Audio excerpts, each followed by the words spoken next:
So I witnessed what powerlessness and apathy can do to a person, and rather than let that harden me, I leave that as an open wound forever, and I draw inspiration that the highest and best use, I think, of any moment in my day or in my life, and I'm not Mother Teresa, but the highest and best use is to ameliorate another human being's suffering. What motivates me, what my sense of purpose is, the more I can accumulate, the more I can redistribute in terms of ameliorating suffering somehow, some way, because that's what I witnessed when I was young. And I've come to believe that witnessing that was a gift, and choosing to never let that wound heal is a choice and a gift that powers me every day. What does it take to build boldly when there is no fallback plan? Today's guest, Matt Higgins, has lived that question across business, government, sports, and venture capital. As the co-founder and CEO of RSE Ventures, Matt has helped build a multi-billion-dollar portfolio across consumer, technology, media, sports, and entertainment. He's also the author of the WSJ best-selling book, Burn the Boats, an executive fellow at Harvard Business School, and one of the few investors to appear on both the US and Dubai versions of Shark Tank. More recently, Matt is a co-founder of Izyum, a revolutionary ceiling-mounted air sanitation device designed to continuously eliminate viruses and pathogens in occupied indoor spaces. And today, he brings his perspective on emerging business hubs like West Palm Beach and so much more. Matt, thanks for joining us today. Thanks for having me. I kind of want you to narrate my life story, by the way. Your voice is amazing. So that's all I was thinking, is like, how do I hire you to narrate my wake at a minimum? You want that audio track in the background, the music track and the narration of your life. I do, or I want at least everyone I know that voice to be the last thing they ever hear about me. Matt was because it's such a great voice. Sorry, Lane. Thank you. No, thank you very much. I mean, I am open to a side hustle. So okay, good, excellent. Well, I wouldn't know about it. I'd be gone. But yeah, Matt, genuinely, welcome to Innovators Inside. It's a pleasure to have you, and I look forward to this conversation. Before you steal a team member for the side hustle. Thank you for having me. I've been looking forward to it. So, Lane, what do we got? Okay, awesome. So, I want to start us off with a little game that we like to play called Rapid Fire. It's just a way to get the conversation going. So, my first question is going to be for you, Matt. If you could teleport to one location to get inspiration for your work, where would it be? On the beach in St. Bart's, going for a walk with my wife, Sarah. That's where it would be. Oh, love it. That's peaceful. I like that you added the human context. It's not just the location.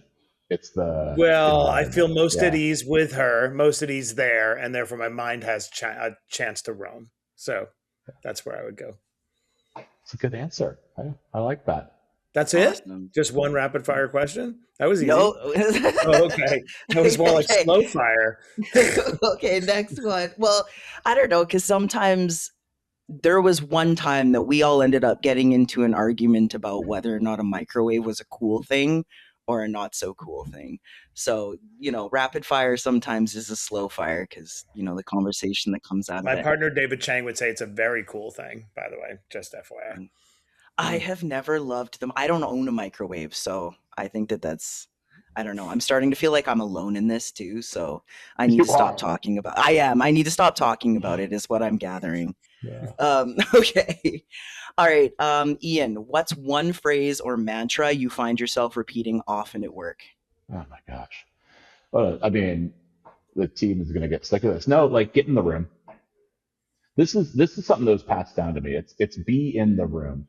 Right? Like, one of my mentors told me this, and I think I've talked about it on the pod before, but if you're not in the room, you can't complain about what happened in the room. And I work with founders. I work with aspiring entrepreneurs, work with investors. I work with people who need to be in the room where decisions about their lives are made so they are not subject to the whims of others. And I think that's something that everybody should think about. That's interesting. It's true. Yeah. What about you, Matt? I'll give you something, because it changes all the time, right? I love language, and I think language is very important. It helps people synthesize lessons, to state the obvious. So lately I've been thinking about, I read the same book over and over again. I have for years. And then move away from it, and then I return to it. It's Buddhism, plain and simple, and I'm always trying to internalize the central principles. I feel like they speak to me as truth, and then I don't live accordingly. So it's like this endless battle. I know that's true, and why can't I implement it? So lately I've been trying to reconcile how to be present and peaceful, but maintain the 110-hour work week that I pursue, for what I'm trying to do. And I've been using this phrase, intensity without anxiety, maintaining intensity without anxiety. How do I be intense? And that they don't necessarily have to be mutually exclusive. Like you can be intense without being anxious. And sometimes I feel like I need the anxiety to fuel what I'm doing. And I've been refining my relationship with that. So I've been repeating that, trying to be present and not totally vested in things having to be a certain way, because that's where frustration comes Yeah. from, that you must have things work out, but at the same time pursue it with the same intensity. Well, I mean, that's something I think we could all adopt, right? Intensity without anxiety. But I got to tell you, as I listen to your bio, as I look over some of your background, um, it seems like you brought a lot of intensity to most of the things that you've done in your career. So I assume that you're sharing this with us from lived experience. But I want to ask you, Matt, like, just set some context for our listeners. Like, tell us a little bit about your journey and what brought you to be sitting here having a conversation about innovation and change today. Yeah, well, the most important thing to know about me is necessity is the mother of invention, including me. All right, like I am born of necessity. So I'm not sure if I'm sitting here or who I am, but for that context, and the necessity was escape from poverty, but also to save my mom. As I like think about me in the context of a little 9-year-old boy who's living in a roach motel in Queens with a mom who's on her hands and knees cleaning floors, trying to pay the bills. Divorced, 4 rotten boys, and yet a fierce brain who was significantly severely abused as a child, never had a chance to get an education. So my context is that little kid with hero complex, potentially the obligation to rescue my mom, and selling flowers on street corners and scalping tickets when it was illegal and whatever it would take to sort of survive. So that's the context. A sense of I don't really belong here.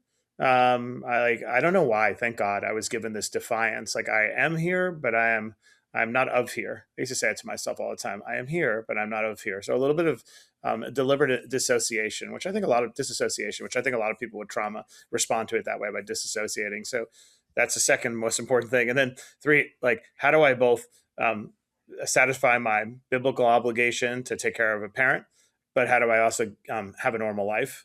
Those things were happening from a very early age. So those are my formative years. And then I created a single life hack, which we can get into, which was inspired by my mom, who went to get her GED as an adult and went to Queens College as an adult on a GED. And very early on, this is not hindsight bias, it was around seventh grade. I was like, wait a second.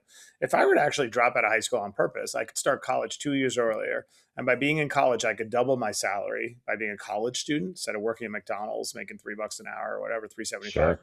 So my life hack was to make that one move. And my burn the boats moment was not dropping out of high school and getting a GED, as crazy as that sounds. It was giving myself no other option than to drop out and get a GED. And I did that by failing every single class for 2 years in a row. Technically never got past the 8th grade. Sat in the same homeroom with kids with beepers on. Back then, that was the way you dealt drugs. Now it's probably more efficient, but it was very, very, analog. So that was my homeroom. I was not doing that. There were some And this was boundaries, intentional? Was this an intentional burn the boats moment yeah, for you, or did this just sort of come up?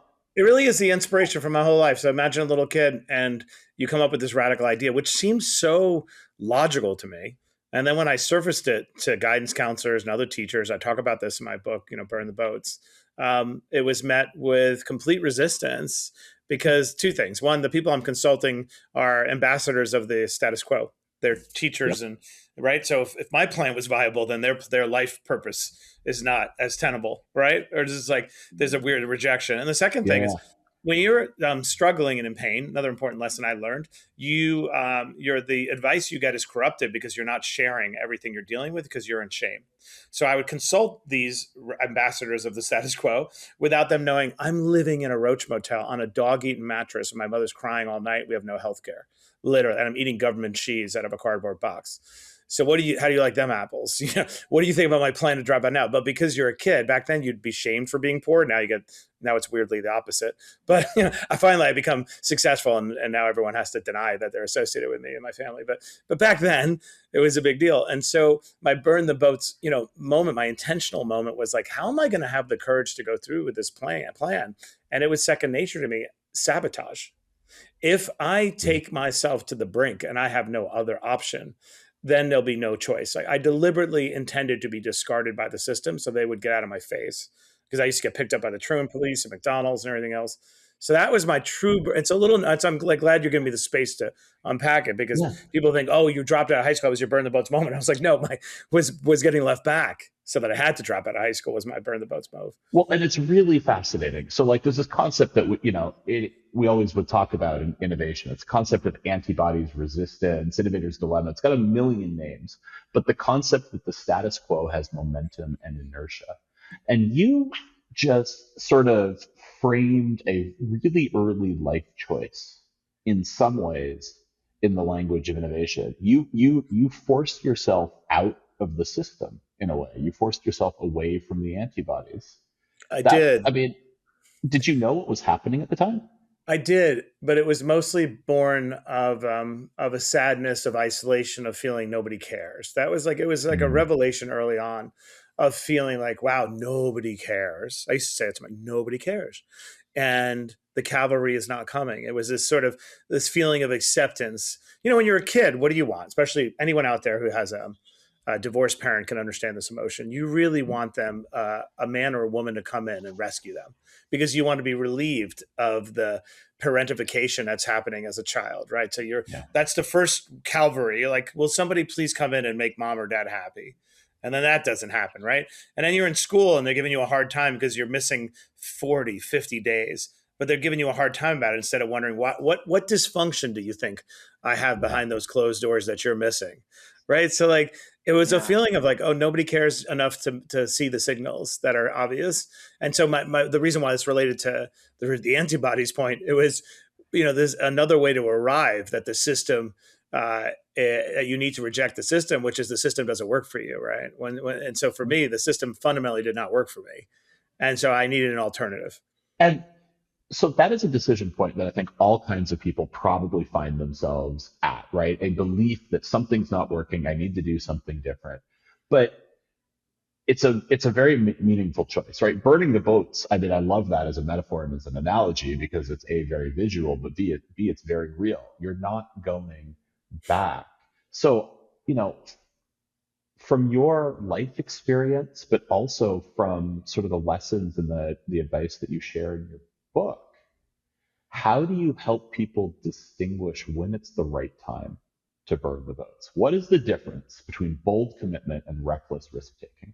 Yeah, something I think about all the time because I wrote the books. I'm like, oh, I've just unleashed a bunch of people to lean into Uh-huh. their delusions of grandeur. And now that you have ChatGPT and Gemini enabling everybody to believe they're a genius, for vibe coding, crazy stuff. So I do feel Yep. slightly responsible. So I think a lot about this concept too. I always say number one principle of burning the boats is you burn the boats for goals, not tactics. And I find when people are repeating the same failing exercise, and then they're proud of it, like I'm all in. I'm like, whoa, whoa, whoa, what are you all in on? Is the thing you're pursuing really just a tactical manifestation of a goal? What's the goal? And I've seen this on Shark Tank when I was in the show, where somebody's like, why are you putting all your energy to this?" People lose sight of the difference, and so for me, my goal has always been first and foremost freedom. I did not like the idea of subjugation. I did not like the idea of dependency. I didn't like the idea I couldn't ultimately save my mother. So for me, freedom and autonomy remains to this day a central principle for which I burn the boats. But because I know what my goal is, when I am pursuing a tactical mistake, I have no problem being mercenary and assassinating that terrible idea. And I Yeah. find this is a second principle, when to go all in. I find people are when they have an epiphany, that gives them hope, to change their life, they subconsciously are worried they'll never have a better one. So they don't pressure test it against possible other epiphanies they might have. And they go all in prematurely without asking a few fundamental questions, right? Is this idea big enough to feed myself, my family? Is this idea big enough to sustain the future version of myself that evolves in 3 to 5 years? Because everything takes 5 years, right? I might get bored of it. Yep. But probably what should have been first is, am I running away from something or am I running to something? Decisions that are made Yeah. to flee a bad current reality never sustain you. And I think most decisions to start something, create something, are really just to escape something worse. And then when you get to the other side, you realize this isn't really all it's meant to be. So I spend a lot of time mentoring people on the formation phase. First give them the confidence to know, if you have a good idea now, ideas are like houses when you're using a real estate broker and one gets away, there's always a better one around the corner, and then two, really auditing, like, are you running from something or are you running to something? When did you realize that you had a sufficiently formed thesis to write a book? And, what was the motivation to do so? Oh, that's such a great question. I love that you're asking that question, because I think it's such an exercise in self-aggrandizement. And like, I used to think, I don't know the ending of the story. I don't even know the moral. How the hell am I going to write the book? What inspired me is really Shark Tank. And I'll tell you why. I went on the show and I had the most cringy case of imposter syndrome. And we can get into the story, but the bottom line is, I remember consulting Damon in the green room and just freaking out. And he's like, "What's up?" And I was like, "Man, I'm just having a panic attack. Like, I don't feel Why am I here?" He's like, "What?" Like, I kind of felt like Mark Cuban had X-ray glasses and could see into the Chase bank account, and there were an adequate number of zeros in there. And I remember telling Damon, and he's like, after he said F everybody else, because what we went through, he only grew up a couple miles from me. But the second thing he said is, you are here because you belong here. And what I loved about that very Socratic statement is, like, no one's going to invite you in the room. Once you're in the room, you're in the room. I'm getting to the point of the story. I got over that. I performed very well on this. If you watch the show, you might think I'm a natural. That would be the conclusion. But as I was out in the world post Shark Tank, there are certain assumptions people would make among demographics I would really care about. So I remember I was at actually a homeless shelter for teenagers going through all sorts of terrible things. And I walk in the room and we're talking about, what they think of me. And I'm like, "Oh, you grew up in Connecticut. You got crazy money. Look at your suits." And I was like, this is a useless manifestation of my current form that doesn't tell the truth. Yeah. I feel alienated from my caricature, and it's not useful. What is more useful is if I actually tell the story of what it takes to fully commit when the odds are against you, including your own mind, when you have anxiety, when you feel unsupported, when you have the baggage of shame, of trauma, when you don't know which fork to use because no one ever taught you, like the little shit that messes your head up.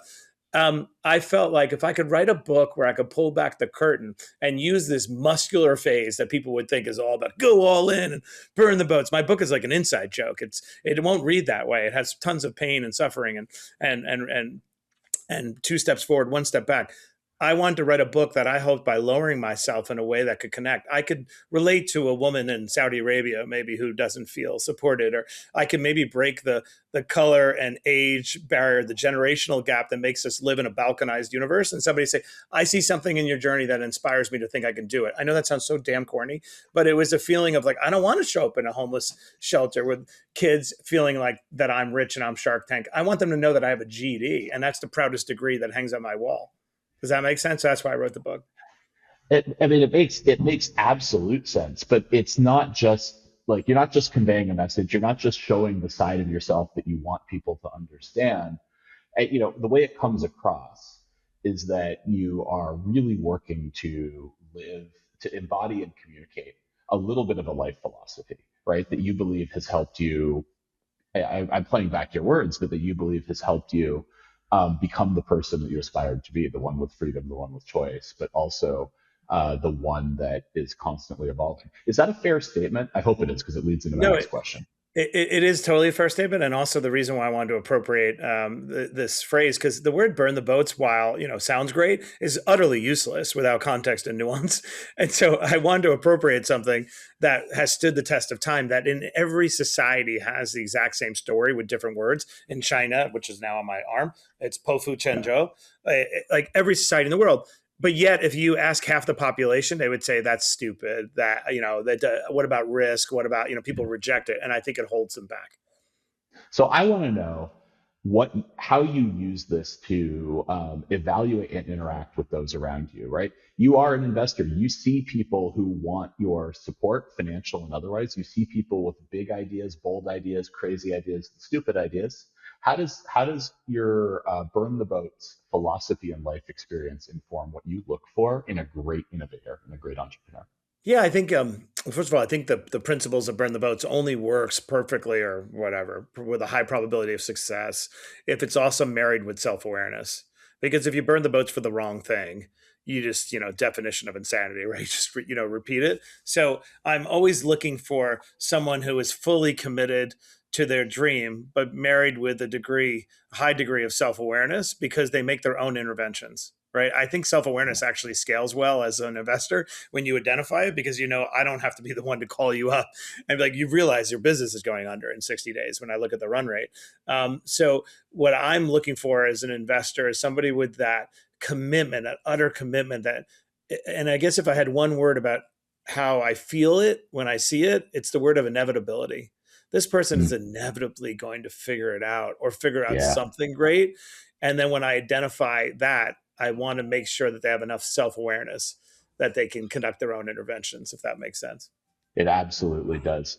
Um, hey, Matt, can you hold up the mug you were holding earlier? Yes, I can. All right, there's three letters on there. PDW. PDW, Performance Drone Works. Tell us about that. Tell us about what that stands for.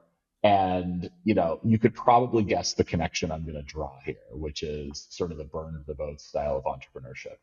Yeah, this is, and I'll keep this short, and then we can go where you want to take it. But Performance Drone Works is a company I'm incredibly proud of. I worked on in one version of another for almost 11 years of my life at this point. But it's a defense tech that is designed to really put as much amount of capability in a rucksack for a warfighter. Manifesting in air power, the ability to take a drone out of your backpack when you're in a hostile environment and be able to go ahead and call in your own air support, deliver a critical supply, signal intelligence, can basically do anything. It's a 20-pound, our hero product is 20-pound drone. It could deliver 10 pounds of payload, but it has many other products. But it enables me to serve the warfighter across the U.S. military. It's something that I'm a co-founder of and been working on for a very long time. I love it because I started working on it before Ukraine, before everyone talked about drones, and I had to live on the bleeding edge for a very long time. There's even a name for it in the defense called the Valley of Death. So it's one of my favorite things I've ever been involved in. Well, and so I'm glad to hear that because you're speaking with the sort of the intensity and spirit, right, of an entrepreneur as a co-founder, as somebody who's helping build a business. But how did you take this is one of a number of business ventures that you've been involved in, a long number. How did you take your philosophy of burn the boats into the creation of this company? As you said, it was happening a little bit ahead of the new fads on dual use. Like, walk me through that. Yeah, so out of everything I've ever done in my career, this is probably the best, greatest illustration of it because it was born of a sport called the Drone Racing League that my partner Yeah, Steve Ross and I wrote the first check into. Little, nascent sport of flying robots, and did yeah. one of the first Super races in fun, by the way. I mean, super fun, like, super FPV cool. videos are a thing now. No, it's amazing. We were early, but I wrote the first check, Yeah. and we did one of the first races at Hard Rock Stadium in Miami. But as I started working with the team and my co-founders, I think it's from pattern recognition. I started realizing, like, I think we just opened Pandora's box and we glimpsed the future. Let me tell you why. Early in my career, without going too deep into this, I was the first employee of the rebuilding of the World Trade Center site, one of the five, and stood up a federal agency to rebuild the World Trade Center. I was standing under the towers within Yeah. 20 minutes of the first attack on 9/11. And so a lot of the context of my life is like, what does it mean for the United States to be unprepared? What does it mean for people to do horrific things? Like, you just sort of live in a little bit of state of awareness of terror and national security.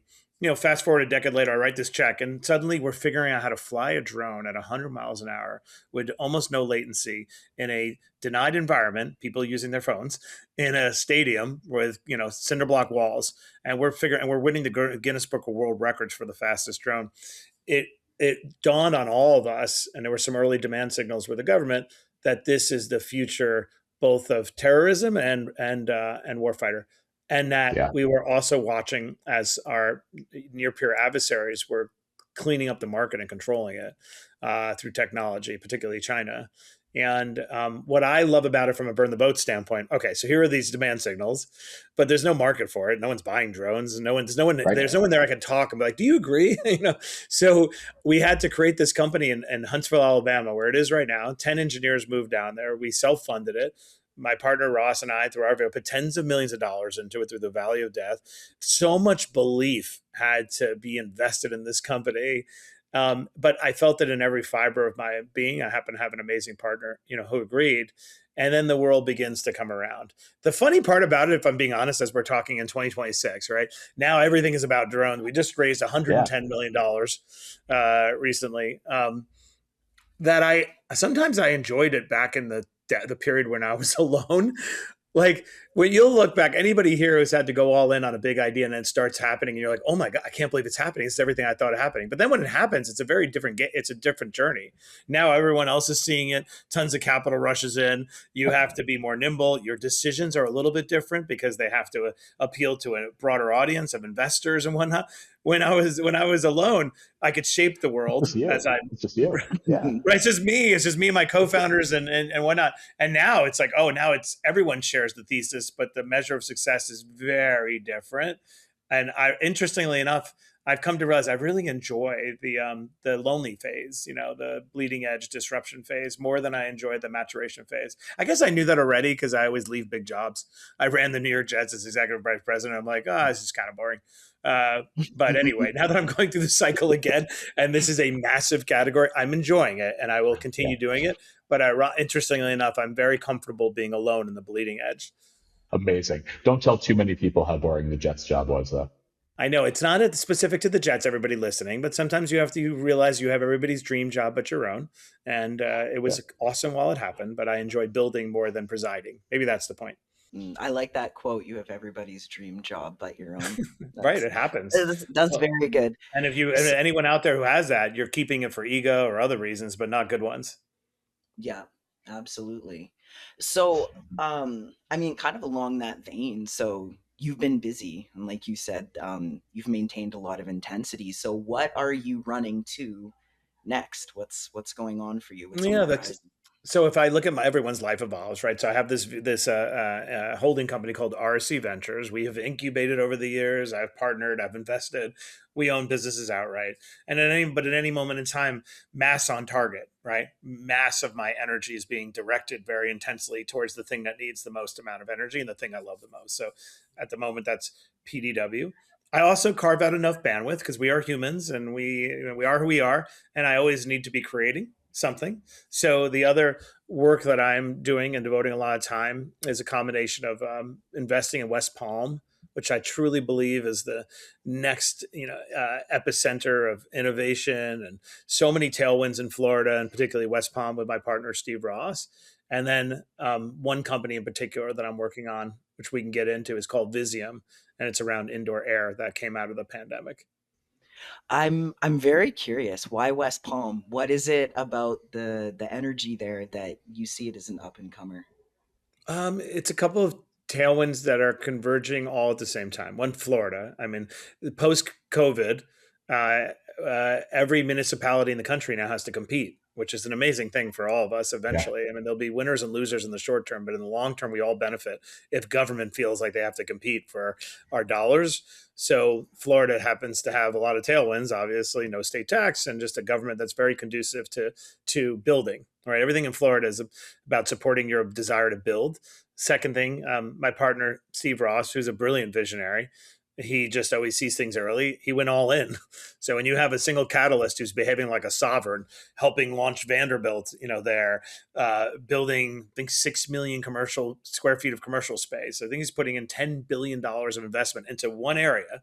And it started really accelerating during COVID, where a lot of firms decided, hey, we wouldn't mind having a second office in Florida. And they're like, we wouldn't mind having a first office in Florida with a favorable tax regime. And so for whatever reason, I think it's a lot of it, frankly, started with Steve and other like-minded people, Florida in particular, and the Gold Coast in general, which is Palm Beach County running all the way to Miami, has become this incredible tech corridor. The recent change in the last 12 months is very confiscatory policies in California in particular have made a lot of conveners of wealth want to domicile there. But what happens when a Mark Zuckerberg or a Jeff Bezos moves somewhere?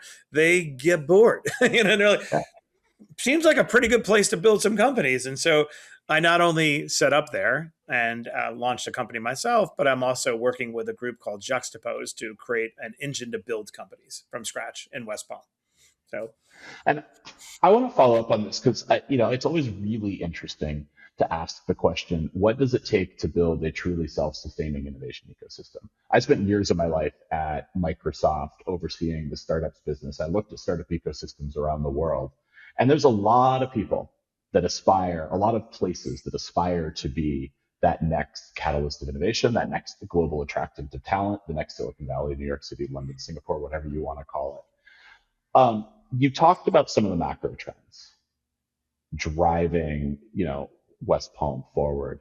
But my question for you is, what has to exist to create a self-sustaining entrepreneurial and innovation ecosystem? What are the Lego blocks that the team has to put in place in your mind?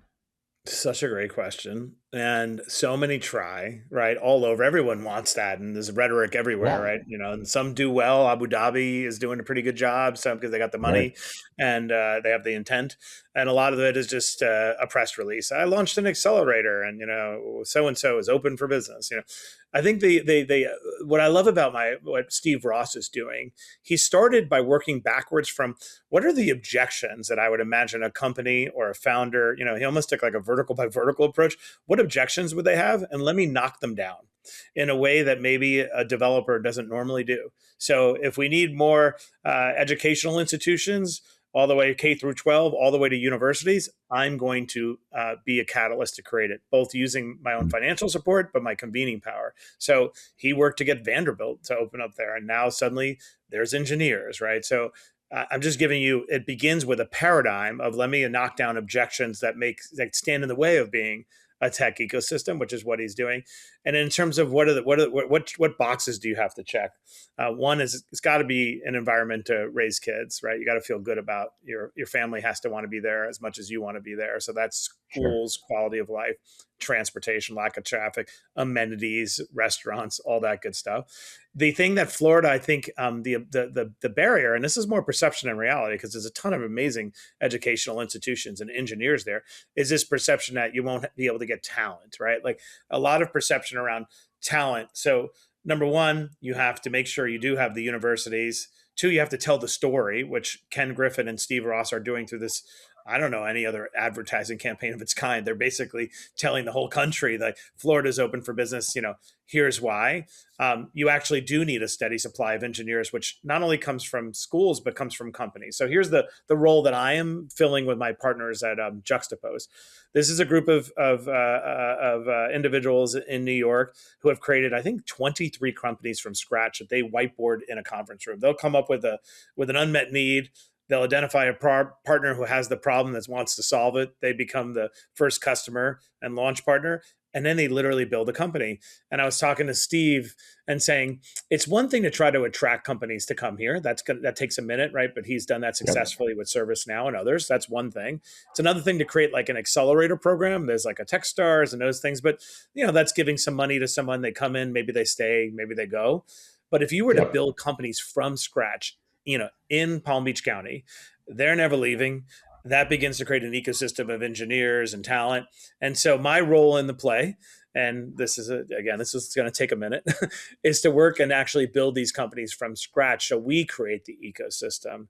That's not an easy thing to do. There are not a lot of companies who have successfully, or engines like Juxtapose in the US or anywhere, that have been able to actually come up with a good idea, build the company from scratch, recruit the founder. But that's the work that I'm doing on the ground. Why am I doing it? It's fun. I get to be around my partner, and I think it's a once in a lifetime opportunity. What's happening in West Palm? Amazing. And roots run deep off if you do actually succeed. Right. Um, Boy, it's hard. Good luck. I Like, know, sorry but to interrupt but you this there. is one where you play the long game and you partner with Yep. people who know what they're doing, right? I remember when we first started talking to Juxtapose, and I talked to my partner Steve. They both had the same reaction. Well, we do this. You build companies. I'm like, everything I've ever built has been in spite of something I probably shouldn't have gotten involved in the first place. Like, I have never actually had taken a whiteboard out and come up with a great idea and built it from scratch. I'm pretty good at grasping success from the jaws of failure, but the idea that you could actually take your time and methodically come up with a great idea and build a company on the ground is new to me, and that's what we're doing together. Yeah, I was going to ask how Visium ties into all of this. Is this a part of that thesis that you're going to build something from scratch in West Palm and be a part of telling that story, or where did the idea for that come from? Yeah, so Visium, for anyone out there listening, not to overwhelm you and geek out, but during the pandemic, you always look for a way to get involved, like anyone, and you're watching everything around you get decimated. It's like, is there no other solution? I love to geek out on science, and I came across this scientist at Columbia University. His name is Dr. Brenner, and what he and his team have discovered in 2014 is that there's a wavelength of light in the UVC spectrum called far UVC. We know UV light can destroy everything, but it's not human safe, a certain spectrum, right? So it's been used in all sorts of environments. But that there was a spectrum of light, 222 nanometers around there, that can eradicate viruses in the air and to an extent on surfaces that is human safe. So we come across this, my partner Ross and I were like, Incredible. and everyone listening to this first is going to think this isn't true, and then second say, well, then why isn't it everywhere? Which is the right question to ask, and the one we did. And the answer was, it was early in the proving of the efficacy, that that it actually worked, but two, that it was safe, and there were studies happening. But also the form factor that it is in was relatively expensive, so that it wouldn't scale. And so we took it upon ourselves to do a couple of things. One, to figure out how do we get this out into society and tell the story of this version of light. And two, how do we develop it in a form factor that is much cheaper, which we have been working on now for 6 years. Headquarters is in Palm Beach. I will tell you, we are very close to creating a solution that will enable. Cool. So let me distill it down to what could happen, because it's relevant right now with the hantavirus outbreak that's happening around the world. Is that, picture any room you walk into, where right now you walk into a DMV and you don't even question the fact that you're probably breathing in air with all sorts of viral load, bacteria everywhere.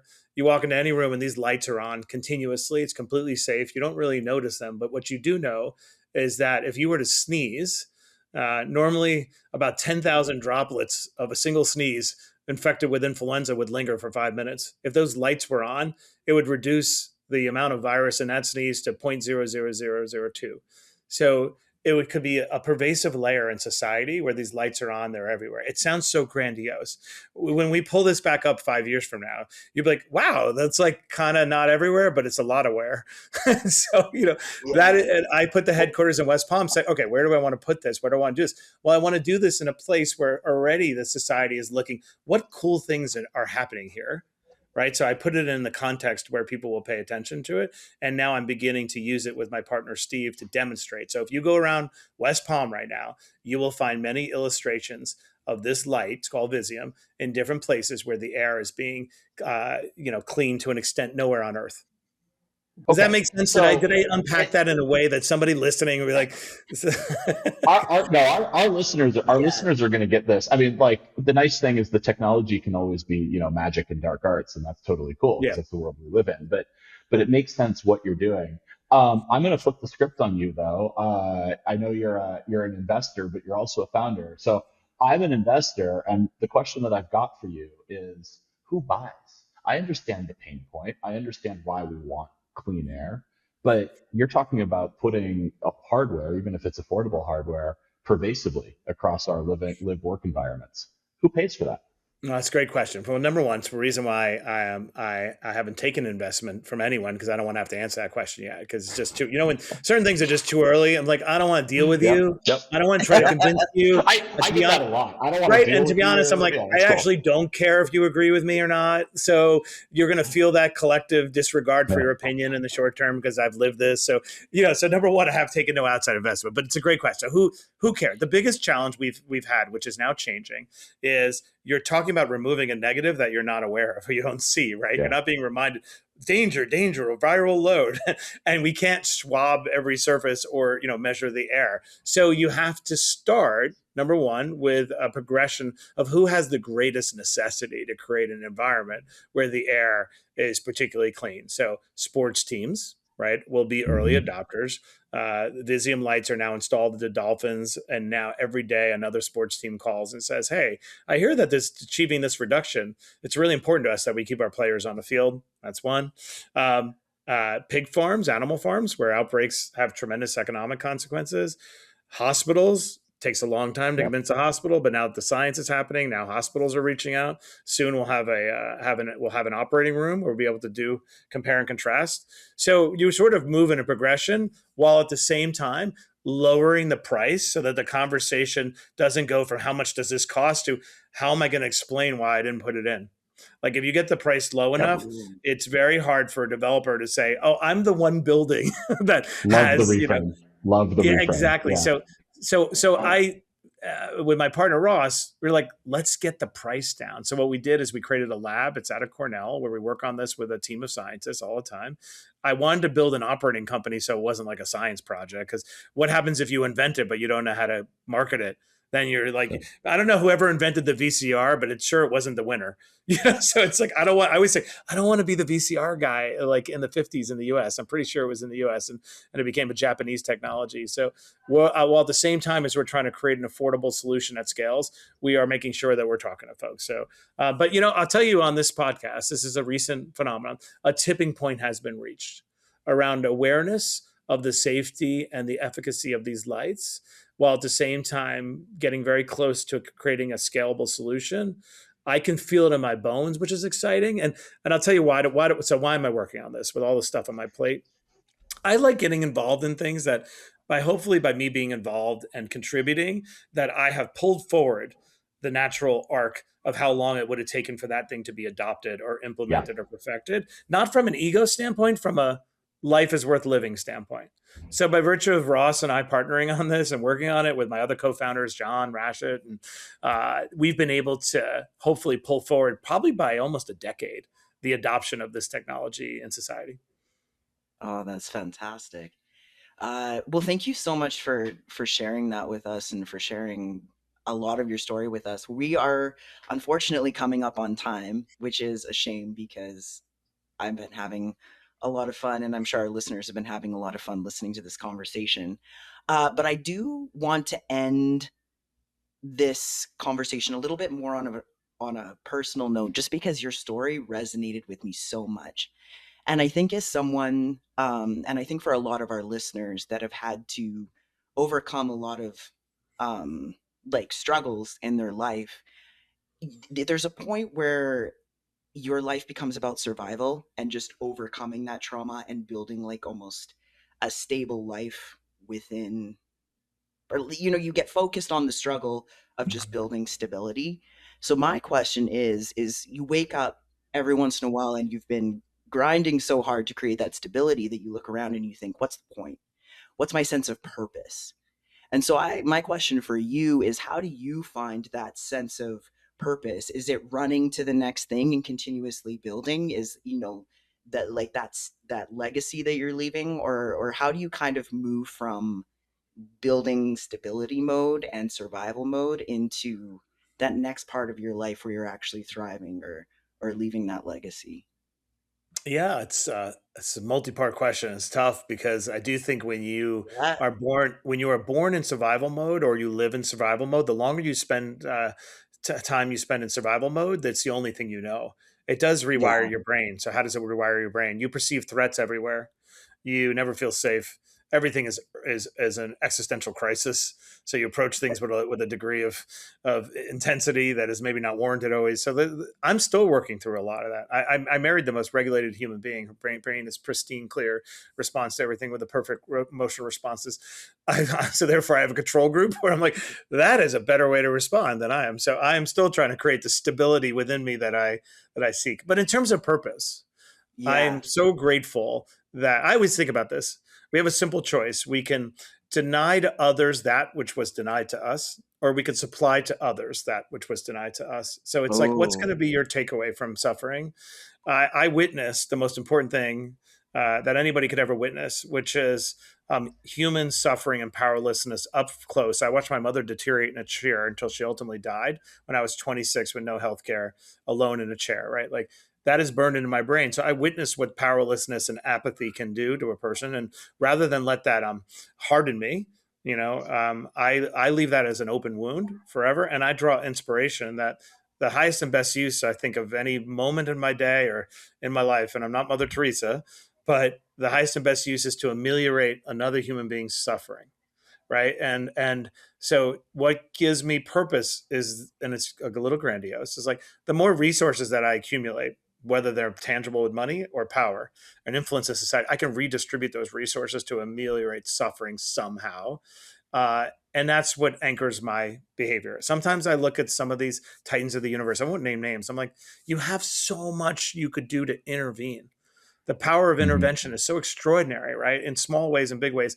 And yet you spend so little time intervening, if that makes sense. So what motivates me, what my sense of purpose is, the more I can accumulate, the more I can redistribute in terms of ameliorating suffering somehow, some way, because that's what I witnessed when I was young. And I've come to believe that witnessing that was a gift, and choosing to never let that wound heal is a choice and a gift that powers me every day.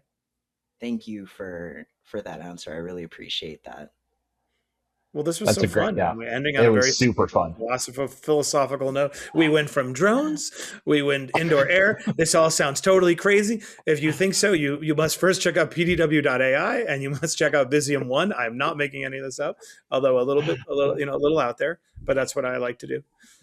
No, Matt, thank you for coming on Innovators Inside. Super fun conversation. We did cover a lot of ground. The show notes are going to have to do a lot of heavy lifting and linking, but really appreciate you sharing the way that you're working to supply to others.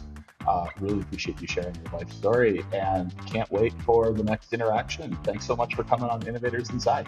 All right, thanks for having me. Have a great day.